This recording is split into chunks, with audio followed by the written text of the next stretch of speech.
Day 5 renovation here at West Bend Country Club, moving along nicely. We've got one fairway bunker, almost finished, a little topsoil left. We're working on putting irrigation back around this current bunker behind me, the green side, and we're already on to the right side bunker on 16. I've been doing this for over 30 years. I grew up on a William Langford golf course.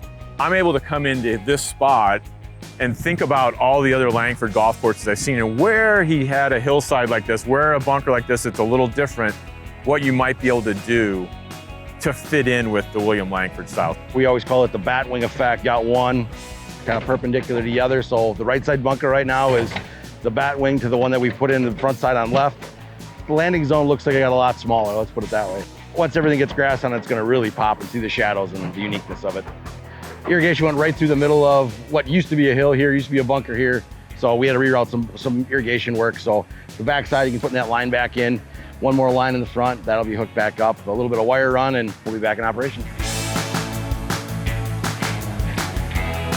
They've got from 45,000-pound hydraulic excavators down to an 11,000-pound hydraulic excavator. They've got large track skid loaders, 35-horse landscape tractors, four-wheel front dumpers, the knuckle attachments on the excavators, John Deere 550 dozer that architects are using for shaping, all the way down to sod cutters. Since the last time we brought in another knuckle bucket on another excavator. So now we have two big excavators running with knuckles that do finish work and really keep the progress moving. We've worked in Europe some, in the UK, and almost every excavator has a bucket like that. A lot of them will turn 360 degrees. And so if they're working in this downtown London or a city that was built in 1400, there's not a lot of room. So they use those buckets a lot. But for golf, it allows us to almost sculpt like you're using your hand.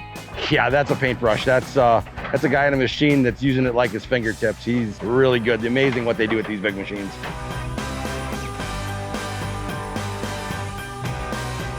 At Sunbelt, we have a Golf Solutions division that takes us from the very beginning of the project to the end of the project to where we can focus on those specialized assets that the golf course superintendent uses all the way to the golf course general contractors, to the shapers and the architects, and it allows us to stay focused just on those pieces. Timeline right now as we look, the next 2, 3, 4 days, we'll start probably topsoiling, getting these prep for sod. Plan right now sometime next week, start sodding these. Once we get these sodded, I'm sure we'll also have a crew starting to demo the next part of the project in the 17, 18. This is the big chunk of the progress. We get through this, the next two are a lot smaller, a lot quicker in scale. So another week from now, we should have grass on the ground and we'll see what it really looks like.